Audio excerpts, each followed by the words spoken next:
America के राष्ट्रपति Donald Trump ने ऑस्ट्रेलिया के सिडनी में हुए आतंकी हमले की निंदा की है और अमेरिकी प्रेसिडेंट के आवास व्हाइट हाउस में हनुक्का सेलिब्रेशन का आयोजन हुआ था। इस मौके पर कार्यक्रम की शुरुआत में राष्ट्रपति ट्रंप ने सिडनी के बॉन्डी बीच पर हुए हमले में मारे गए लोगों के लिए प्रार्थना की। नमस्कार, मैं हूं आशीष त्रिपाठी आपके साथ। और ऑस्ट्रेलिया में हुए सिडनी बॉन्डी बीच पर आतंकी हमले में 15 लोगों ने जान गंवाई थी और 25 लोग इसमें घायल हुए थे। डोनाल्ड ट्रंप ने इस हमले की निंदा करते हुए सभी देशों को रेडिकल इस्लाम के खिलाफ एकजुट होने का संदेश दिया। अमेरिकी प्रेसिडेंट डोनाल्ड ट्रंप ने कहा कि मैं अपने देश के सभी लोगों को और ऑस्ट्रेलिया के लोगों के लिए प्यार भेजता हूं। मैं खास तौर पर उन लोगों के लिए प्रार्थना करना चाहता हूं जिन पर इस भयानक आतंकी हमले का प्रभाव पड़ा है। डोनाल्ड ट्रंप ने आगे कहा कि हम सभी सिडनी बॉन्डी बीच हमले में मारे गए लोगों के प्रति शोक व्यक्त करते हैं और इसी के साथ में इस हमले में घायल हुए लोगों के जल्द ठीक होने की भी कामना करता हूं। ट्रंप ने बताया कि इस हमले में कई लोग गंभीर रूप से घायल हुए हैं। और तो वहीं रिपब्लिकन पार्टी के नेता डोनाल्ड ट्रंप ने यहूदी लोगों को हमेशा समर्थन देने का वादा किया है। उन्होंने कहा कि रेडिकल इस्लामिक टेरर के लिए काम कर रही शक्तियों को उसके खिलाफ सभी देशों को एक साथ आना चाहिए और हम लोग ऐसा कर रहे हैं।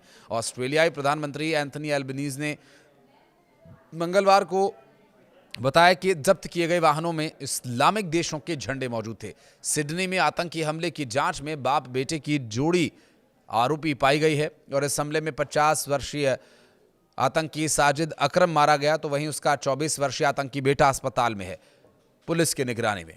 अमेरिकी प्रेसिडेंट डोनाल्ड ट्रंप ने यहूदी समुदाय के लिए व्हाइट हाउस में आयोजित हनुक्का कार्यक्रम के दौरान कट्टर इस्लामिक आतंकवाद के खिलाफ सभी देशों को एकजुट होने के लिए कहा है। तो ये जो पूरा घटनाक्रम है भारत में हुए पहलगाम में हुए आतंकी हमले की तरह ही है, जहां इस्लामिक चरमपंथी आतंकवादियों के द्वारा 22 अप्रैल को आतंकवादियों के द्वारा लोगों का धर्म पूछ कर उन्हें गोली मारी गई और सीधा प्रधानमंत्री का नाम ले लेकर के चुनौती दी गई कि जाकर बता देना अपने मोदी को।